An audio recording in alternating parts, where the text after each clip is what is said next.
Hi, son. Good afternoon. Another episode. Time to teach you something today. And the question today is, how do you speak calmly when you feel angry instead of yelling at your kids, at your son? That's our topic for today, yelling. You know what? Most dad, they yell at their kids. It's common when they say like, "Son, why are you not writing? Why are you not brushing your teeth? Why did you not play football at 5 p.m.?" And most of the time, they feel angry. That's why they yell. And the problem is not him. The problem is the yelling, right? And that happens because most of the time, most dad feel angry. And what happens? What happens if you yell at your son? Of course, you embody the identity of being a yeller, short tempered. You become a yeller, a shouter, meaning you shout when your son didn't write at 9 a.m. Emmanuel, why did you not write at 9 a.m.? Did you forget that you write at 9 a.m.? How could you, you lazy? What else? You shout when he didn't take his piano lesson.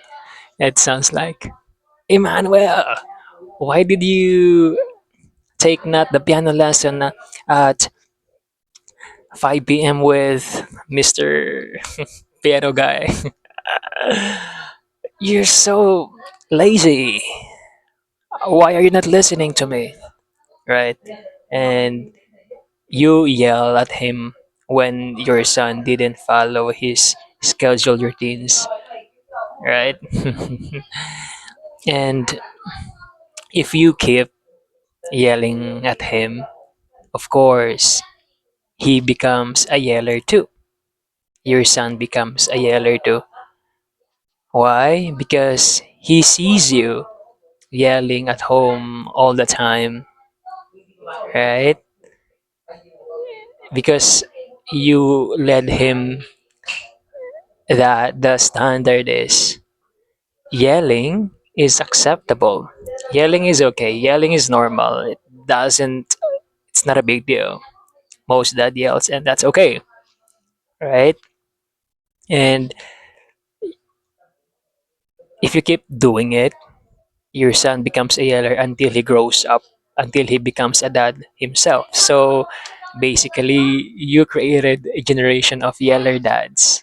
You are a yeller, your son is a yeller, and your grandson is a yeller. You created a yeller, a dads of no, you created a generation of yeller dads, right? And he could have been he could have been calm person, calm boy, calm dad, but that won't happen. Why? Because you would never educate him to speak calmly when he's angry, especially when he feels angry, instead of yelling at at his son, right? And the worst part is your son, my grandson, he didn't get the chance to be taught, to be educated, to be guided that okay, son, when you feel angry, speak calmly.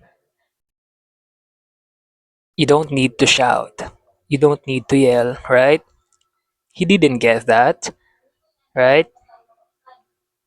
And of course not. He doesn't deserve to be arrogant, to be uninformed about this matter because yelling is a problem.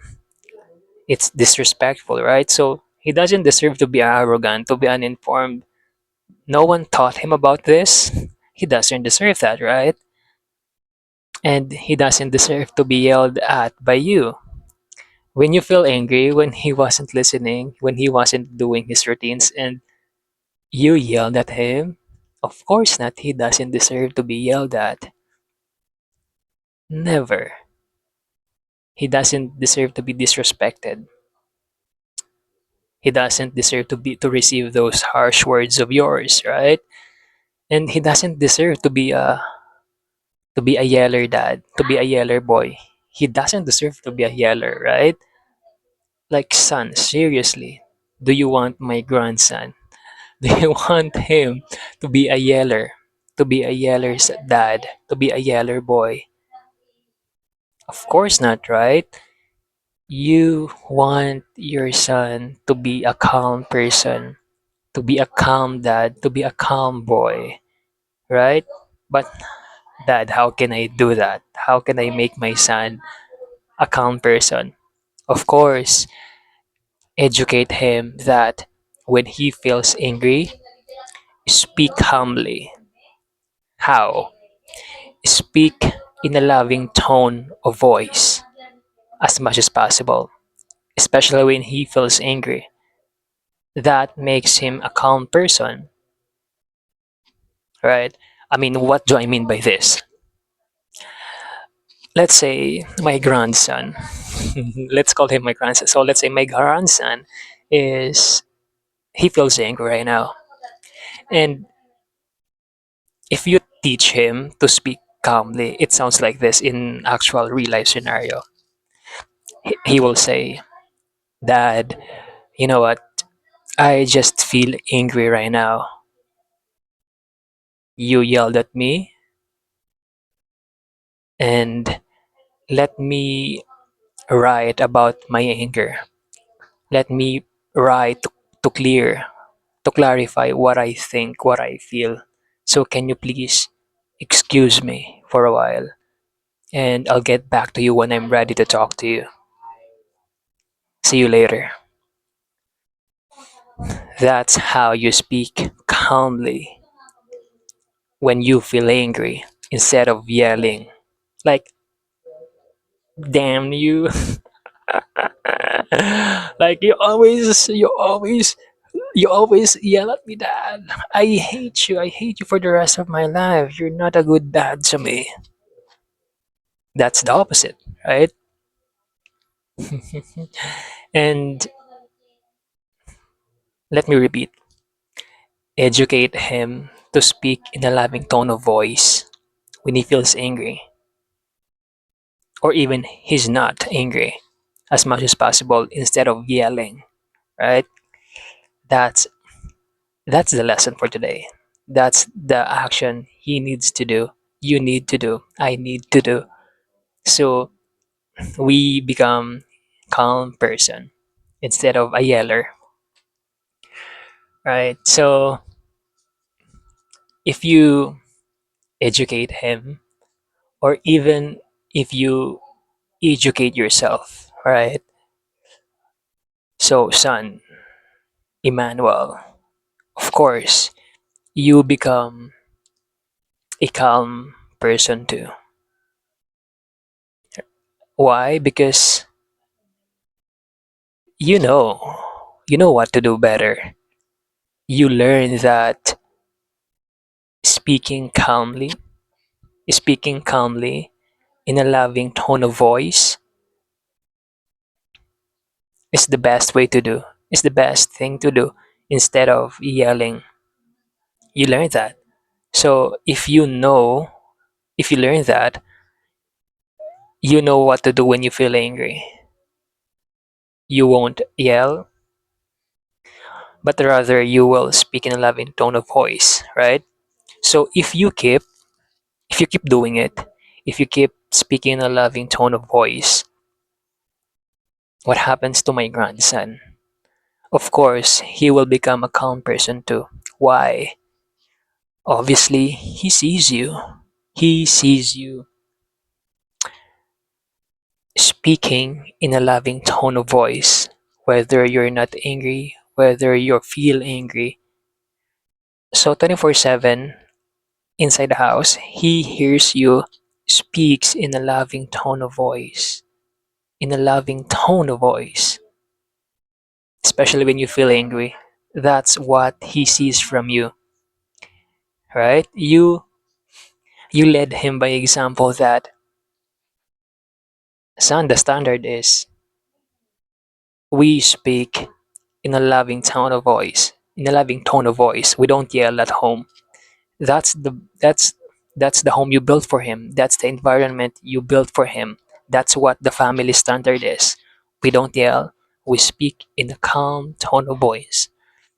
Right?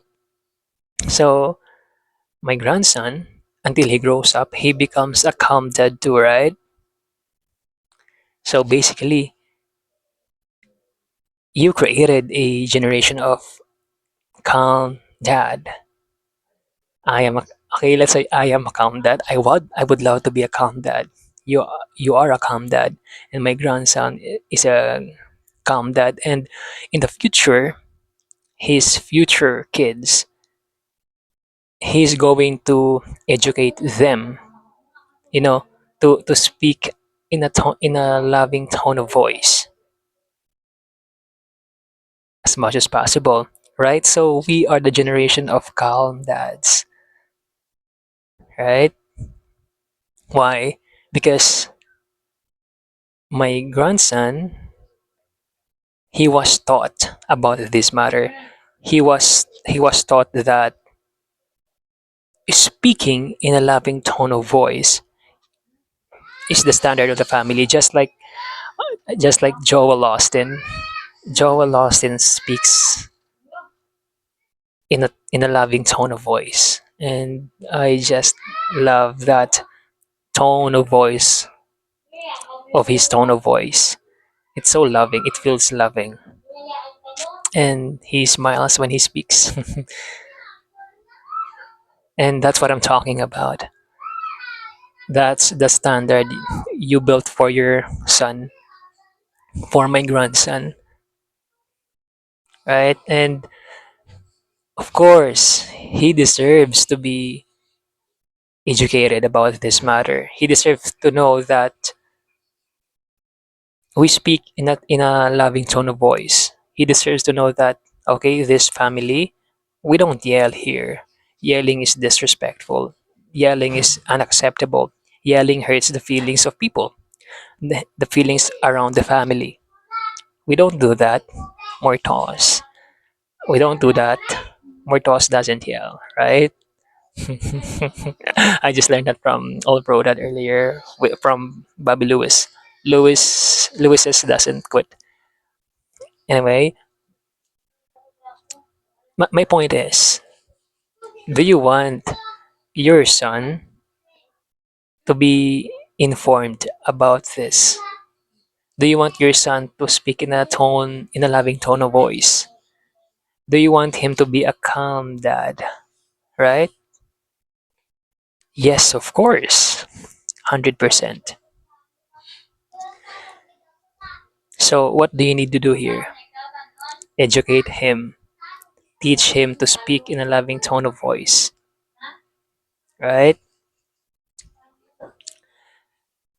And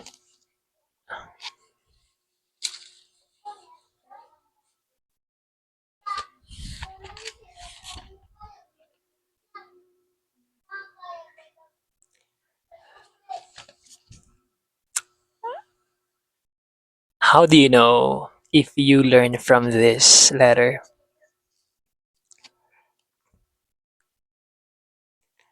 So, let's say your son didn't write a newsletter, an article at 9 a.m. That's the situation. So, before, 24 years ago, your default response was, "You lazy boy." Why did you not write at 9 a.m.? I told you many times that writing is the best way to educate yourself. Why were you not listening to me? Why did you not write? Basically, your action was to yell at him, to be angry at him. But now, today, upon learning this, upon learning from this letter, your action today is, hey son, I noticed you didn't write newsletter on Substack today. May I ask what happened? Did something happen? Did you need to adjust your writing? Did you sacrifice writing because of something else? What happened? Oh, yeah, I understand that. Let me remind you, at 9 a.m. you write article, okay? Right? Your today, your action is you speak in a loving tone of voice. That's how you know you learn from this letter. Exactly. So when when can you apply this? In what situation? So if your son didn't take piano lesson at 5 p.m., so ask him questions in in a loving tone of voice instead of yelling him. So when he when he didn't brush his teeth, when he didn't floss his teeth at night, so instead of yelling him, ask sincere questions. Speak in a loving tone of voice. And the point is, when he's not listening to you, when you feel angry, right? Because you will feel angry because he's not listening, right? Make it a habit to speak in a loving tone of voice, to ask questions in a loving tone of voice instead of yelling him, because that's how you stay consistent. This is how you build this habit of speaking calmly, right?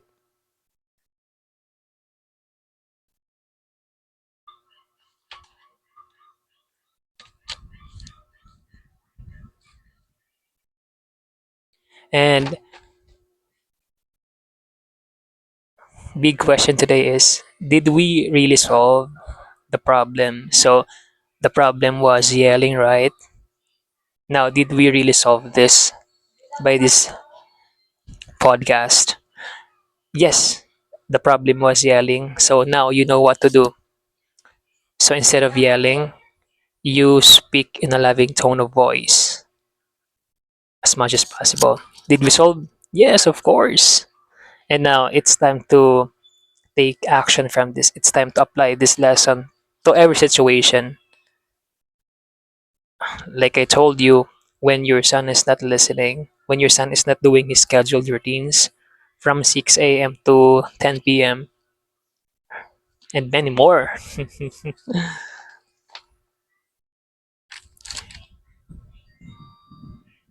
And son, you will not take action. You will not you will not speak in a tone loving of voice. You will not speak in a loving tone of voice because you're thinking right now, Dad, am I not allowed to yell? Is yelling really a bad thing? I mean, I've I've seen many parents yell at their kids. I mean, isn't it normal? Isn't it a disres? Isn't it? I mean, is it really a bad thing? Is yelling really a bad thing? Son, yelling is disrespectful. Disrespectful. It's unacceptable. I mean, your son, he doesn't deserve to be my grandson. He doesn't deserve to be yelled at, right? And I mean, do you want to be a yeller, right? Do you want to be a short-tempered dad, right? And imagine this: your your future son. I mean, your son. So my grandson will say that he will say in the future, it's some it goes something like this, like, Dad, thank you for choosing to speak in a loving tone of voice when I missed writing, when I didn't take piano lesson, when I didn't exercise because I was late. I get up late. Thank you for educating me to speak calmly, to speak in a loving tone of voice when I feel angry, when I feel frustrated, when I'm disappointed. Thank you. I learned that from you. Thank you for educating me about that. And now I am doing it. I am applying it for myself. When I feel angry. Thank you for doing that to me. That was so intentional, and I really appreciate that for teaching me and for treating me respectfully. Thank you for that, right?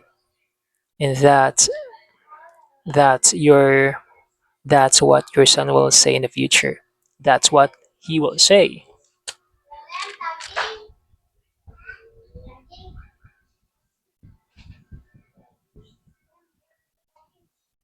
And just like what I said, my grandson, if you model him, if you speak calmly, if you speak in a loving tone of voice, he will do the same thing. So when he is feeling angry too, he will not he will not he will not yell. He will speak in a loving tone of voice. He will speak calmly because this is what we teach him. This is what you learn from me. This is what I taught to you. This is what our standard is, right? We speak in a loving tone of voice. And if I'm going to summarize this letter in one sentence, it goes something like this: speak in a loving tone of voice as much as possible. When you feel angry, when you feel frustrated, when you're disappointed, instead of yelling. That's what the letter is about. And thank you. Thank you for choosing to speak in a loving tone of voice. Thank you for choosing to educate your son to speak in a loving tone of voice. Thank you for not yelling your son. I really appreciate that. And I'm here for you all the time, always. I'm here for your son, and you can do it. You got this. And thank you for listening. Time for our stories.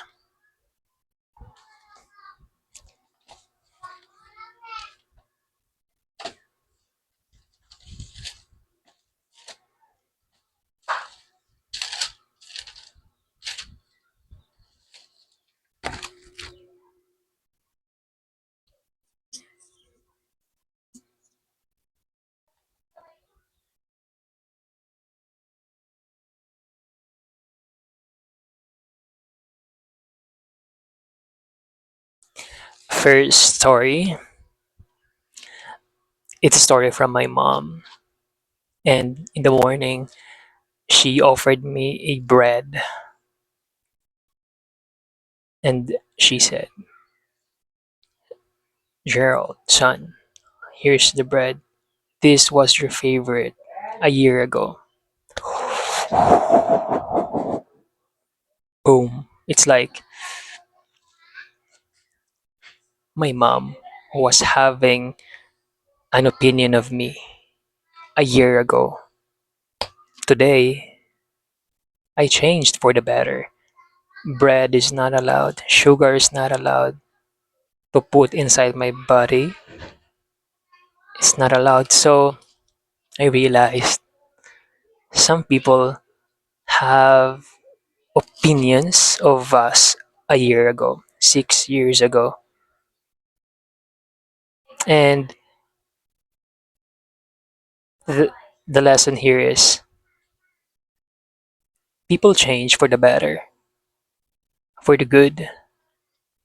So thinking the same thing from a person a year ago, just like what my mom did, giving me a bread because this was her favorite a year ago, is is not good, I would say. Second story from friend on Substack. It's knowing versus doing, and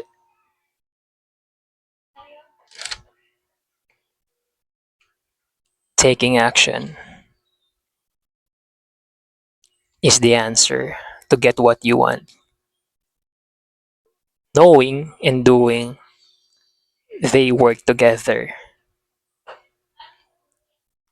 So once you have an idea, apply that idea.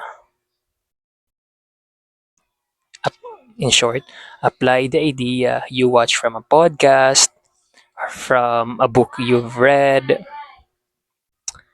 Taking action is really important. That's why I decided to apply for a job, and I just got hired yesterday, and I'm going to work later at 6, and my goal is to earn money, yes, to buy coffee, to pay for the computer, but the emotional anchor here is I need content.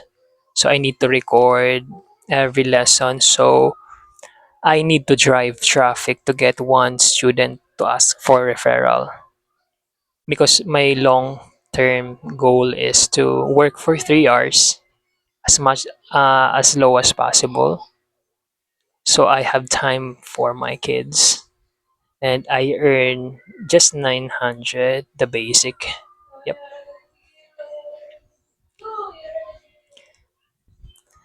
Third story, it's from Sahil Bloom. Letting your son play basketball, baseball, football.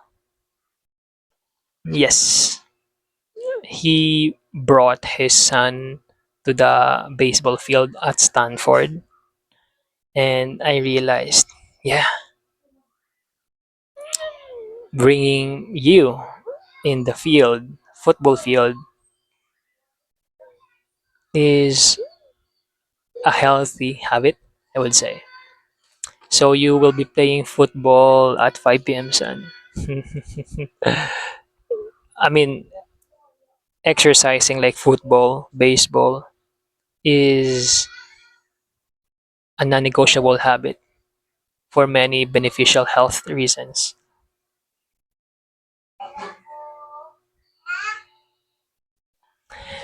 Fourth story, it was about Prince, my nephew, and we just ate lunch, and he came home from school crying, and he told us that his dad spanked him because he was playing with the cow.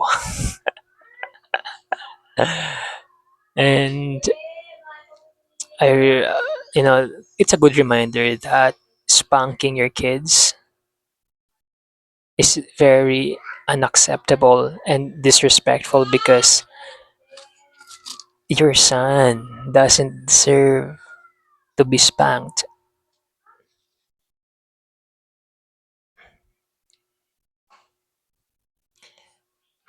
And fifth story from my dad. He didn't get rice from Captain. He was angry. And my dad was expecting to get rice from the barangay captain. And I was like, what? The lesson here is expecting to get something from someone is not a good way to live your life.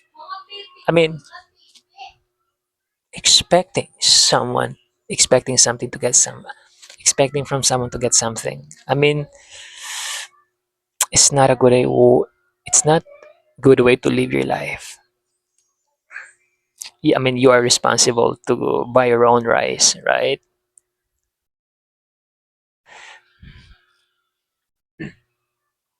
And sixth story, it's from dad again, and dad told me to not vote the barangay captain in election because he was angry. Inviting other to feel angry with other person is unacceptable. Yes, agreed. My dad, he was inviting me that if if we cannot vote that barangay captain because he didn't get rice. So inviting other people to be angry at the same person, it's like, hey, let's be angry with that guy. Let's not vote him for the election because I didn't get rice. That's unacceptable. Very, very unacceptable.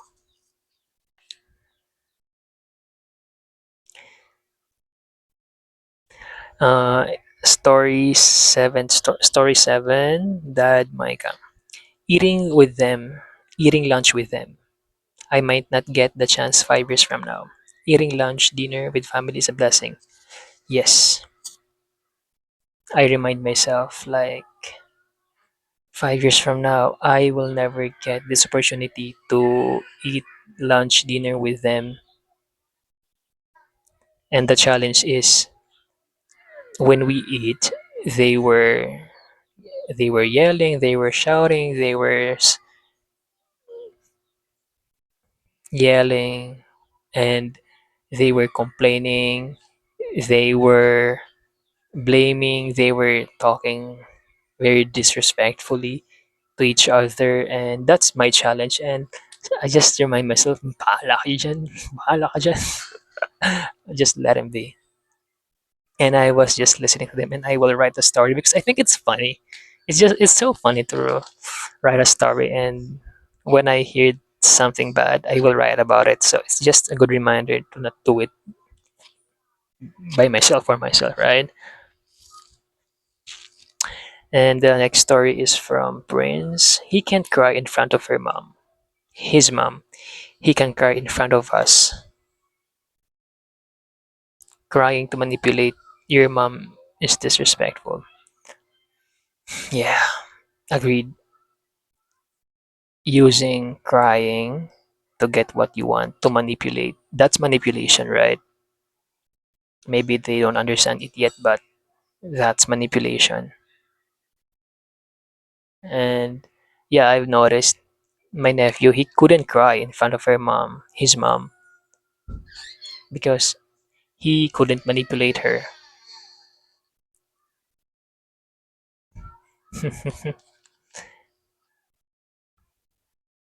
And the next story comes from my mom and Shimi. I've heard earlier Shimi cried at school because she couldn't read pressure. I can imagine. My niece was crying at school while her classmates was looking at her. She might be she might felt a pressured, embarrassment, humiliation, and crying at school. That's why I've been telling you, son, that learning from public school is not the best option. Learning from a specific expert mentor like Nicholas called All Pro, that's the best way to learn. Like letting your kids learn at school, public school is not a good idea.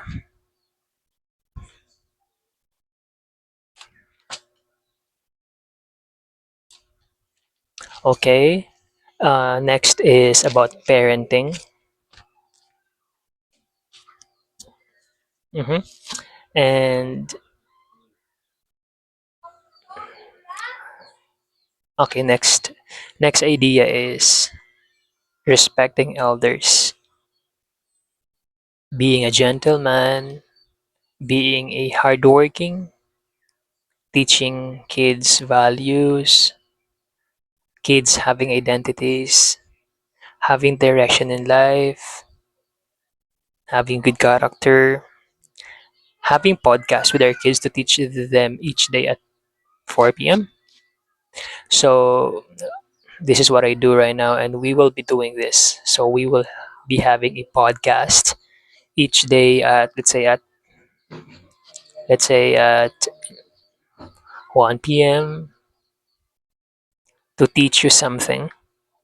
Basically, you will be watching my podcast and reading my newsletter.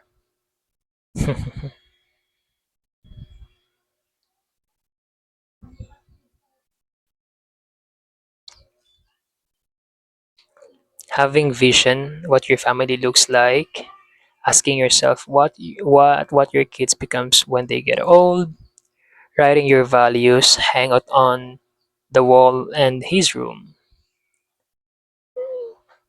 being kind to your sister and brother, being together as a family, and having Sunday is a family day.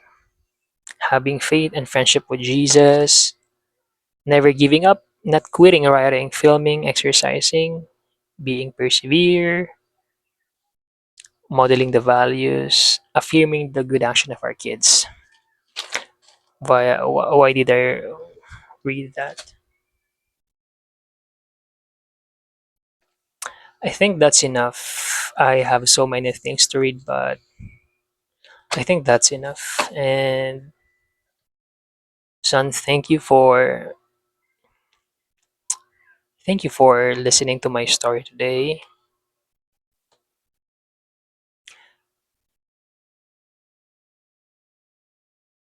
And see you tomorrow at 9 a.m. and at 4 p.m. Why 9 a.m.? Because I write at 9 a.m. to teach you and 4 p.m. to teach you also.